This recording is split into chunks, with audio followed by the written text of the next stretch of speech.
이 공매도로 인해서 시장의 지금 트렌드가 완전히 바뀌었죠. 공격수들은 지금 약간 부진하지만 미드필더가 굉장히 강하면서 팀 성적이 좋은 거죠. 그러니까 코스피의 이 어떤 지수 자체가 좋은 건데 갈 때 못 가면 빠지게 되잖아요. 이게 무서운 거거든요. 네, 오늘 출연하신 분은 메리츠증권 광화문 금융센터의 신영목 이사님을 모셨습니다. 안녕하세요. 안녕하세요. 네. 일단 공매도 재개 관련해서 말씀을 드리면 사실 증권가에서는 그렇게 큰 영향은 없지 않을까 이렇게 기대를 했었는데 사실 깜짝 놀랐어요. 며칠간 공매도 물량이 엄청 쏟아지면서 시장이 많이 흔들렸는데 일단 다시 이렇게 상승으로 반전되는 거 보니까 이제 어느 정도 마무리가 되는 건가요? 시각을 어느 쪽에 두냐에 따라서 많이 틀릴 것 같고요. 근데 코스피 쪽 종목이 이제 비중이 높으신 분들은 아 이거 별거 아니구나 이렇게 느끼실 수도 있지만 코스닥은 지금 확실히 좀 온도차가 너무 심하지 않습니까? 아, 하긴 네, 코스닥이 많이 코스닥도 힘들었죠. 개인 투자가분들이 많이 좀 투자하시는 섹터이고, 그러니까 전체 시장으로 봤을 때는 미비하다 이렇게 얘기하실 수 있지만 그 안에 이제 내용들을 보면 굉장히 지금 개인 투자가도 고통받으시는 분들 상당히 많을 거로 예상하고 있습니다. 특히 이제 거래소 쪽에서는 뭐 다들 아시겠지만 이 코스닥 공매도라는 게 우리나라에서 보면은 온리 숏으로만 이렇게 펀드가 구성되어 있는 그런 뭐 펀드는 없거든요. 네. 그러니까 일정 비율은 롱으로 가고 롱숏이죠. 그러니까 제가 알기로는 6대 4에서 7대 3 정도, 롱이 7, 롱이 6, 그다음에 숏이 이제는 그 다음 비중을 차지하는 건데 그래서 이제 사실은 이제 공매도 시작 때도 시장에 오히려 더 좋은 효과야. 그리고 시장에 별 큰 뭐 충격 없을 거라고 얘기하신 분들이 바로 이런 부분을 가지고 이제 말씀을 하셨던 거고 실제로 뭐 공매도가 시작된 당일날부터 약간 그런 흐름이 나오긴 했어요. 그러니까 되게 보면 결론적으로는 롱을 먼저 집어넣어 줘야 그다음 숏도 칠 수가 있는 건데 뭐 기관 입장에서 외국인 입장에 대부분의 또 공매도가 외국인들 주도하기 그렇죠. 때문에 그러다면 그렇게 된다고 하면 롱 잡을 수 있는 종목이 어디 있느냐? 그럼 당연히 코스피 대형주로 갈 수밖에 대형주들. 없는 거고. 이제 코스닥은 이제 타깃이 된 거죠. 성장주로 다 이루어져 있기 때문에 그래서 사실은 이게 단기적인 충격으로 그러니까 하루의 지수를 보고 그걸 판단하기엔 지금 되게 애매하다고 보고 있고요. 오늘 같은 경우에는 좀 약간 좀 그 수급적으로 또 아이러니컬한 게 뭐냐면은 이 자꾸 이제 기관에서 공매도 치는 종목들에 대해서는 항상 이게 딱 순위가 나오거든요. 어디가 네. 뭐 시젠 얘기 나오고 코스닥 이제 종목 쭉 나오죠. 근데 개인들이 공매도 친 종목에 대한 얘기 별로 없더라고요. 아, 그래요? 근데 지금 5월 초에 개인들이 또 공매도를 많이 친 종목 중에 섹터들이 지금 시크릿걸 쪽에 많이 들어가 있습니다. 아, 그래요? 왜냐면 많이 올랐지 않습니까? 근데 시크릿걸 근데 계속 오르고 있잖아요, 지금. 그래서 문제죠. 왜냐면은 지금 대부분의 이제 시크릿컬 쪽을 하시는 그러니까 애널리스트들라든지 이제 약간 이제 기스가 나기 시작한 거죠. 상반기가 피크다. 2분기 실적 나오면 1분기나 2분기 실적 나오면 약간 피크인 것 같다. 주가가 많이 오르다 보니까 사실 이제 이 숏이라는 게 공매도라는 게 많이 오른 주식들. 그러니까 앞으로 빠질 가능성이 있는 주식에 대해서 치는 건데 개인 투자가분들이 좀 이쪽 철강 쪽이라든지 화학 쪽에 지금 5월 초부터 좀 많이 좀 들어갔다고 얘기를 하시더라고요. 그렇게 되면은 오늘 같은 장에서 이제 쇼커버 때 빨리 해야죠. 왜냐면 이제 너무 쫄리잖아요. 지금 그렇죠. 시장이. 벌써 시장이 확 올랐는데. 그래서 생각보다 이게 이제 앞으로 공매도 때문에 우리가 생각하는 것보다 주가의 변동성과 주가의 움직임의 진폭이 굉장히 좀 강렬할 것 같다. 오늘 이제 보면 사실은 오늘 화학주라든지 시크릿컬 쪽들 이 좀 더 약간 그렇게 세게 반응한 것도 그런 이유가 좀 있지 않는가 좀 그렇게 생각하고 있습니다. 네. 그러니까 우리가 그 개인의 공매도 우리 그 왜 보면은 HTS에 보면은 왜 신용해가지고 공매도 물량 나오잖아요. 그게 이제 전체 수량인데 그 가운데 개인들이 친 것도 거의 다 포함이 되는 거죠. 예, 그냥 기간주로 많이 잡히는 것 같고요. 저도 이제 사실 개인들이 이번에 공매도를 칠 수 있는 정해준 게 이제 이번이 처음이기 때문에 물론 그 전에도 상품으로 칠 수는 있었지만은 그거는 이제 저도 이제 정확히 파악은 못하지만 일단 지금 나오는 것들은 기관 위주로 외국인 위주로 나오는 걸로 알고 있습니다. 네. 하여튼 저희가 이 방송에서도 여러 차례 말씀드렸는데 이 공매도는 정말 개인들이 치기에는 정말 왜냐면 이게 그 손실이 무한대로 가잖아요. 자기가 투자한 만큼만 손실 보는 게 아니라. 뭐 이제 그런 말씀도 많이 하시는데 예, 그렇죠. 근데 이제 되게 보면 매도 시점을 그러니까 어떻게 보면 쇼커버 시점을 놓친 분들 그러니까 아마 특정 몇몇 종목들에 대해서는 그럴 수가 있지만 지금 같은 장에서는 그럴 수는 없겠죠. 왜냐면 이제 사실은 시크릿컬 쪽도 저는 사실 지금 개인 투자가분들이 시크릿컬 쪽에 공매도 친다는 거 저는 사실 저 공매도 자체는 좋아하지 않습니다만 저는 좀 약간 합리적이라고 생각해요. 왜냐면 근데 많이 올라왔으니까. 근데 왜냐면 기관의 공매도와 개인의 공매도가 다른 점이 뭐냐면 개인들은 한 부분에서 좀 약간 그냥 딱 여기서 그냥 한번 탁 치고 끝이거든요. 이게 그렇죠. 기다리겠다 이건데 기관들은 아무래도 자금이 풍부하다 보니까 계속 누르는 거죠. 계속 칠 수가 있습니다. 그러니까 그 개인들의 이 숏 전략이 만약 또 안 해보신 분들은 되게 생소할 거예요. 그렇죠. 예, 근데 이제 자꾸 시장의 변동성도 있고 왜 우리도 왜 공매도 못 해주냐 막상 또 해보니까 생각보다는 좀 많이 틀린 거죠. 아무튼 지금 그래서 우리가 그냥 일반적인 액티브 종목들을 봐도 기관이 많이 사는 종목, 개인이 많이 사는 종목 이런 식으로 많이 소팅되듯이 앞으로는 좀 약간 그런 부분도 좀 참고를 하시는 게 좋을 것 같습니다. 네.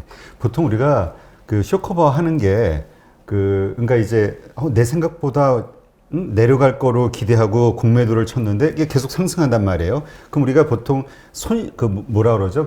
저 손절 처리하는 것도처럼 그렇죠. 공매도도 이제 손절 처리 기준이 있을 거 아닙니까? 네네. 기관이라든가 외국인들은 이제까지 보통 어느 정도 선을 가지고 있나요? 그거는 정말 다 케이스 바이 케이스이기 때문에 완전 틀리고 그러니까 그것 역시도 우리가 보면은 이 공매도 관련돼서 어떤 우리가 좀 궁금증이 있는 것들은 우리가 실제 주식 투자를 액티브한 주식 투자를 하는 것과 정확히 반대로 생각하시면 됩니다. 우리가 이제 이 공매도를 치는 시점과 그러니까 우리가 주식을 투자할 때 주식을 투자하는 시점과 수익 확정을 하는 이 시점이 딱 기준이 정해져 있잖아요. 공매도도 마찬가지거든요.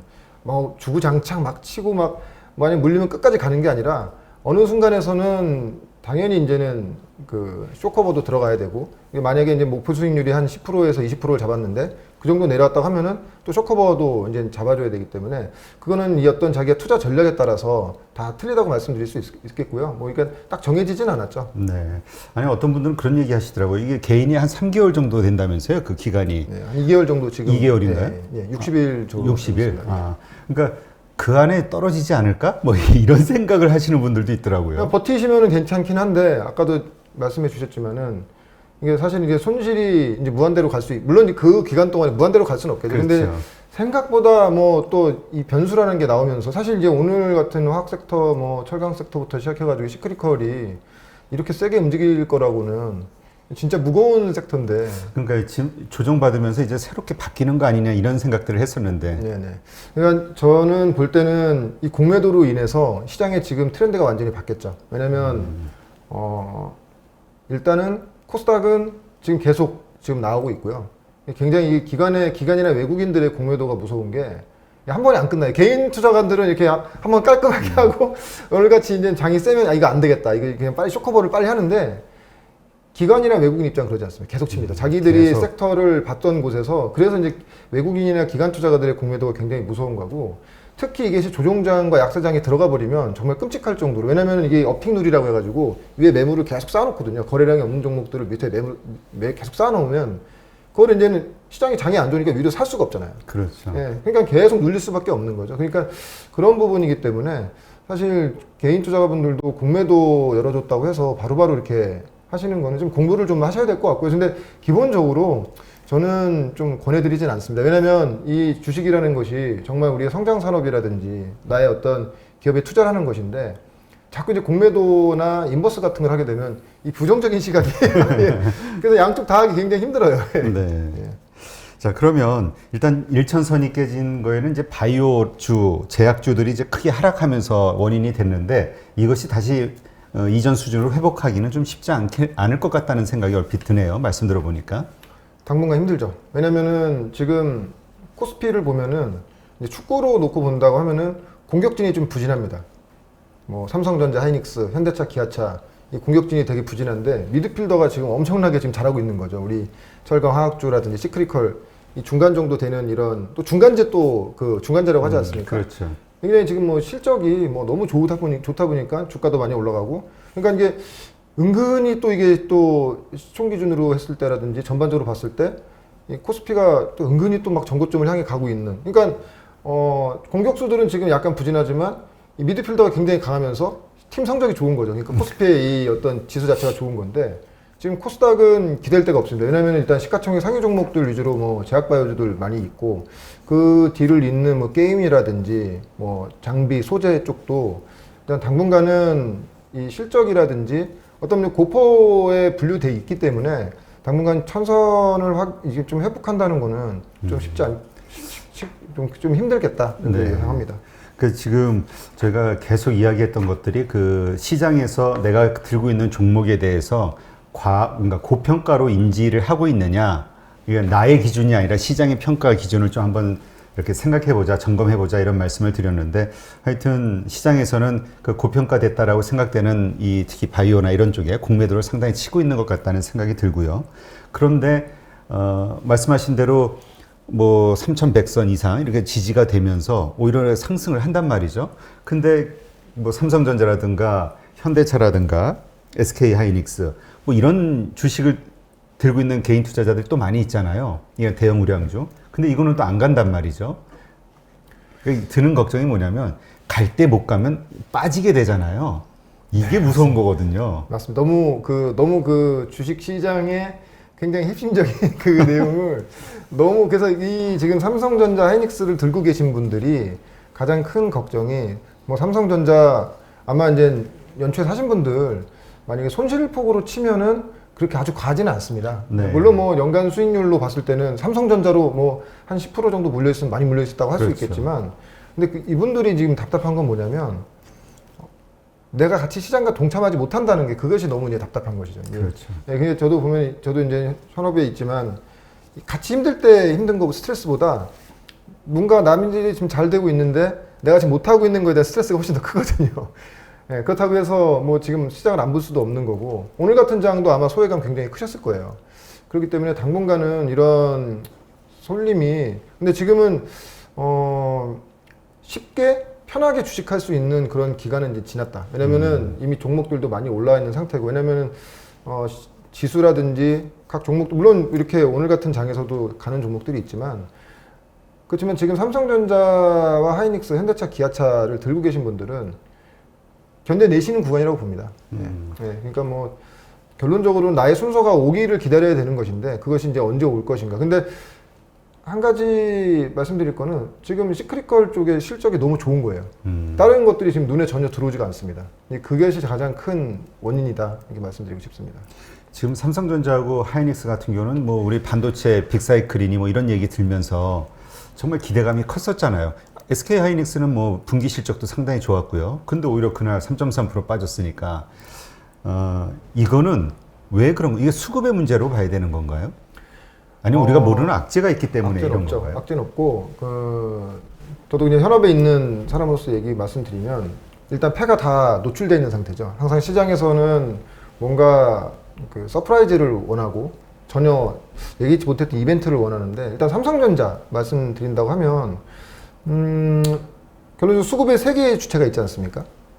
외국인과 기관과 개인이 있는데 이제 개인 같은 경우에는 일단 뭐 지금 좋은 거는 다 뭐 제가 이게 굳이 뭐 삼성전자가 뭐가 좋습니다 말씀을 안 드려도 아마 이제 삼성전자 보유하신 분들은 훨씬 더 많이 아실 거예요. 근데 그렇죠. 이제 그걸 제외하고 말씀드리면 개인의 수급으로 봤을 때는 이미 작년부터 많이 들어왔잖아요. 그러니까 사실은 개인의 수급으로 이런 삼성전자가 움직일 정도의 흐름은 정말 뭐 10년 만에 한 번 있을까 말까 한 그것이 이제 작년 이벤트로 됐던 것이고요.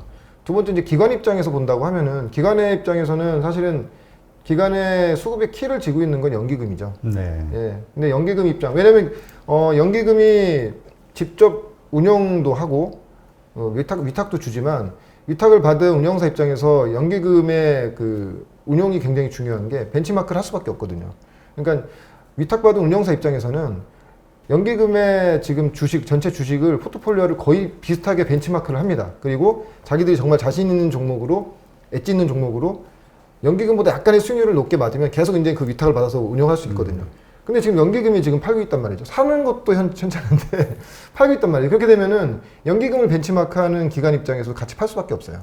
예, 그래서 보면 꼭 삼성전자뿐만이 아니라 연기금이 수급이 붙는 매수하는 종목이든지 매도하는 종목이든지 보면 마치 이렇게 뭐 항공모함이 한 대 쭉 가면 이 선단들이 따라가듯이 같은 그런 주변 수급이 붙어 있거든요. 네. 근데 지금 연기금은 지금 줄여야 될 수밖에 없는 상황이고, 그럼 또 연기금의 눈치를 보는 어떤 운용 심리를 눈치를 보는 운용사, 위탁사 입장에서는 같이 또 팔아야 될 수밖에 없고, 그럼 결론적으로는 외국인의 시각으로 봐야 되는데 외국인이 과연 그럼 삼성전자를 지금 사겠느냐? 개인적으로는 지금 사기 힘들다고 봅니다. 왜냐하면 우리나라를 투자를 한다고 했을 때는 당연히 삼성전자 원픽이 될 수밖에 없습니다. 먼저 채워 넣어야 되니까. 그렇죠. 그리고 하이닉스도 가야겠죠. D램 지금 격 좋지 않습니까?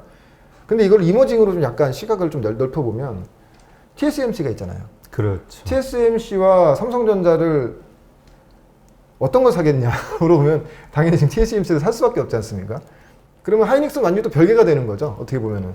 그러니까 이 픽에서 밀려나는 것이고 지금 뭐 반도체 지금 뭐 부족하다고 하는데 뭐 정확하게 말씀을 드리면 비메모리가 지금 더 쇼티지가 더 심한 것이지 그러다 보니까 TSMC의 더 시장에 외국인들이 만약에 입맛에 맞는다고 하면은 TSMC로 갈 수밖에 없는 거. 결론적으로 삼성전자 다들 아시잖아요. 지금 파운드리 잘 될지 안 될지에 대한 그 의구심이 있는 건데. 그렇죠. 시설 투자는 계속 하고 있지만. 지금 그러면 D램은 일단 3분기까지는 고정가로 좋다. 근데 이미 그건 좋은 걸 알고 있잖아요. 그래서 그거에 대한 가격 반영이 이미 작년부터 끝난 거죠. 근데 여기서는 그럼 오케이. 작년에 우리가 IT가 작년에 보면 2분기부터 굉장히 좋았거든요. 네. 왜냐면 이제 코로나로 인해서 언택트에 대한 수요 뭐 정말 폭발적이었죠.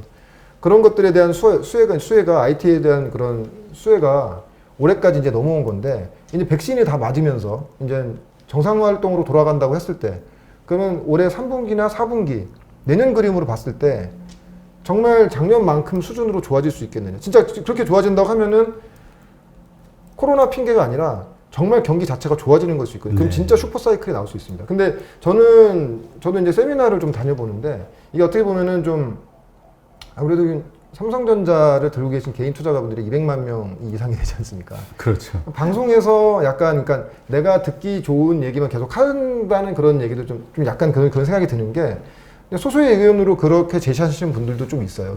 뭐 타 증권사 애널리스트들도 이게 슈퍼사이클이 아니라 업사이클과 빅사이클의 중간 정도다. 왜냐면 내년 정도, 그러니까 코로나 이후까지도 정말 작년만큼 수준의 성장으로 나간다고 하면 이거는 이제 진짜 경기 자체가 진짜 좋아지는 거기 때문에 슈퍼사이클 갈 수 있는데 지금 어떤 코로나에 대한 수혜로 인한 어떤 이런 수혜가 주가에 다 반영된 상태에서 이거 좀 기다리고 있어야 되니까. 그래서 아까도 서두에서 말씀해 주셨지만 정말 이렇게 기다리고 있다가 정말 3분기나 하반기 그림이 D램 일단 캐시카우 D램 자체가 가격이 이제 슬슬 빠지기 시작한다고 하면은 이거 정말 이제 좋은 장에서 재미도 못 보고 정말 이제 빠지는 거 아닌가 하는 그런 우려가 현실이 될 수도 있는 그런 구간이지만 지금 딱 말씀드린다고 하면은 약간은 지금 당분간은 이게 주가 상승으로는 좀 약간 힘든 구간이 아닌가 저는 그렇게 생각하고 있습니다. 그러니까 지금 우리가 삼성전자 같은 이런 대형 수출주들이 상승하기 위해서는 수급상 이제 외국인의 매수세가 필요한데 외국인의 입장에서 봤을 때는 삼성전자에 투자할 만한 메리트를 못 느끼고 있다. 이미 D램은 반영이 된 것이고. 맞습니다. 예. 그렇게 이해하면 되겠네요. TSMC보다는 비메모리 반도체, 이 시스템 반도체 쪽에서 삼성전자가 열세니까. 안 산다고 해서 안 좋은 것이 아니라 그렇죠. 좋은 건 알겠지만 여기서 더 좋을 수 있겠느냐에 대한 이제 물음표가 그러니까 뭔가 하이라이트가 될 수 있을 만한 그렇다고 해서 지금 뭐 MC 사업부가 잘 될 수 있느냐 그것도 아닌 거고 뭐 디스플레이 쪽에 그럼 삼성전자를 끌고 갈 수 있을 만큼의 덩치가 아니잖아요. 결론적으로는 반도체 그리고 비메모리 쪽에 투자. 근데 한 가지 변수로 저는 생각하는 게요. NXP 네덜란드 NXP 지금 뭐 인수설이 있죠. 그 인수가 되면 주가는 정말 좋아질 것 같아요. 왜냐하면 그럼 프리미엄을 줄 수 있지 않습니까? 어떤 성장에 대한 삼성전자가 이만큼 진짜 의지가 있구나. M&A에 대한. 네, 그거에 대한 왜냐하면 그만큼 비메모리라든지 차량용 반도체에 대한 미래 산업에 대한 얘네가 진짜 의지가 있구나. 프리미엄을 줄 수 있다는 거죠. 왜냐하면 지금 삼성전자 좋은 건 알겠는데 13배, 14배.